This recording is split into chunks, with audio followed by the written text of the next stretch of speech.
Hello everyone, I'm Piyush. Some of you might know me from my work in India or from during my stint at Arizona State University where I complete my PhD. I have been teaching and working in supply chain and logistics for over 25 years, focusing on supply chain planning and consulting with top global businesses. Now, as instructors, we know how important logistics is, but I have noticed a key gap in many of our syllabi. Logistic operations, especially international logistics, are often overlooked. This app is designed to address that gap. For undergraduate students majoring in supply chain, this app provides a solid starting point for understanding international logistic operations.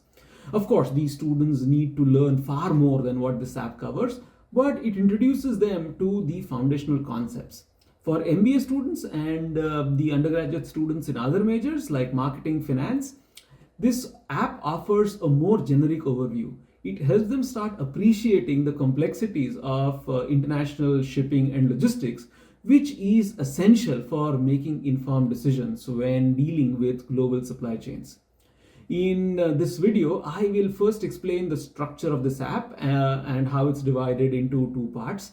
Then we'll look at the app and explore it together. And finally, I will show you how you can integrate into your teaching. Let's get started. To make this case study manageable and effective, I have divided it into two separate apps. Each app focuses on a specific mode of shipping, helping students explore both ocean and air logistics in detail. In application 1, students work on understanding ocean shipping.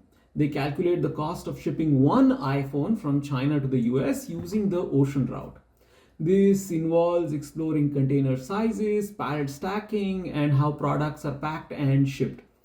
It gives students a clear picture of how ocean freight works and the factors influencing its cost. In application 2, the focus shifts to air shipping. Students calculate the cost of shipping one iPhone via air. They learn about flight capacities, unit load devices, and the challenges of weighing out and cube out constraints. This app also introducing the cost of holistic logistic cost, showing how transportation cost interact with inventory holding cost. Now the question is, why split this into two apps? Well, first, it keeps the time commitment reasonable. Students can complete each app in a reasonable amount of time in a single sitting.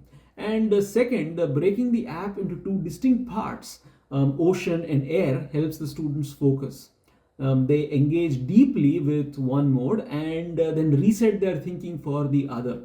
This mental separation makes it easier for them to compare the two modes and grasp the broader lesson about logistics planning.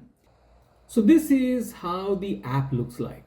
There is an image and the main case, some instructions, and yeah, so to give you a better understanding, I'm going to zoom this screen up by a little bit so that you can read better.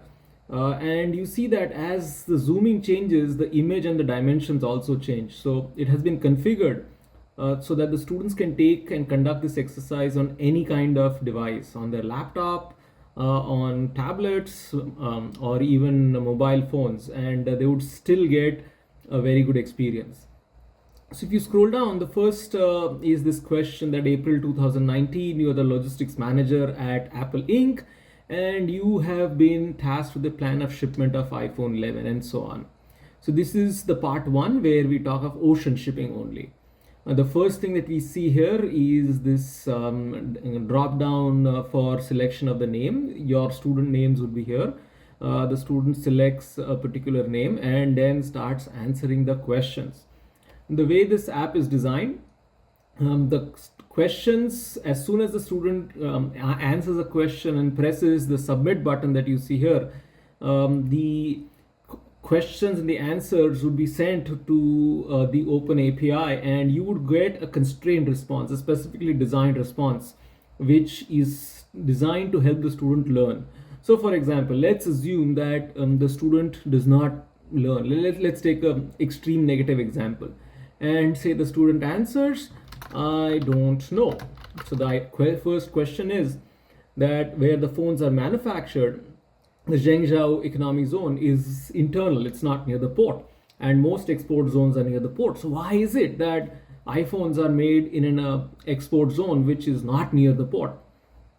That's the first question to give an understanding of how global logistics and these international export zones work. So let's suppose the student does not do any research and says, I don't know, and then submits the answer. The response that the student would get is what the student should research. The student say, consider why high value products like iPhone might benefit from being manufactured at a location with access to air transport rather than sea transport. Think about the concept of value density, blah, blah, blah. So what the student now does is the student, based on the feedback, can go back and update their answer and say that, yes, I see at least two reasons. One could be that China wanted to develop this region, and two, that as it is, most electronics are airshipped. So what we're doing here is we are, even before solving the problem, we are helping student get an intuition about the answer. And in many of these situations, it's very important that students develop an intuition. That yes, we want our students to investigate, yes, we want the students to explore, but having this initial intuition is a very important part of business. So as soon as the student answers, you see they have made some spelling errors, that's fine. And then you see the feedback changes. The feedback changes to be more responsive to the answer and help keep guiding the student towards keep thinking in more detail. There are calculation questions, like I said, conversion from the imperial to the metric system, and cost of iPhone by ocean routes. There are two types of ships, bulk carriers and ocean carriers. Here the students learn about the type of ships. They can Google and search for the answers, paste their answers here, and then the system will slowly, step by step, guide them towards the ideal answer. And they keep doing this, and towards the end, after they make all the answers, there is a print assignment. It generates an Excel which has all their responses. Even if they have attempted it multiple times, it will have all the multiple responses so that as an instructor you can see that how the student has iteratively improved, increased the research that the student is doing, and it helps you grade this assignment better. The second assignment, which is the air transport and the holistic logistic cost, follows exactly the same principles. It has the same structure, same set of questions. The student answers the question, gets an immediate feedback, and then based on the feedback, the student can improve the responses, learn more, and keep getting better. Before we wrap up, let me share some key details about how the app can be integrated, how it's graded, and the cost. First, the app has been thoroughly tested. I have experimented it with more than 50 undergrad students, and currently I am using it in a course with 58 MBA students. The feedback has been positive, and the students find it engaging and effective to understand these international logistic operations concept. On an average, the students need 60 to 90 minutes or 45 to 90 minutes for the first app, which is on ocean shipping, and 30 to 60 minutes for the second app on air shipping. Now, the variability in the timing is because students have different levels of engagement. Some students want to do more research and resubmit answers, and it takes them more time, while the other students are averse to research maybe, and they finish it faster. And in order to motivate this behavior to research, I have created a very specific grading policy where 30% of the grades is associated for completion. So long as you've answered all the questions, you get that 30%. 40% is for depth of engagement. Here I look into how detailed or how thorough their responses have been.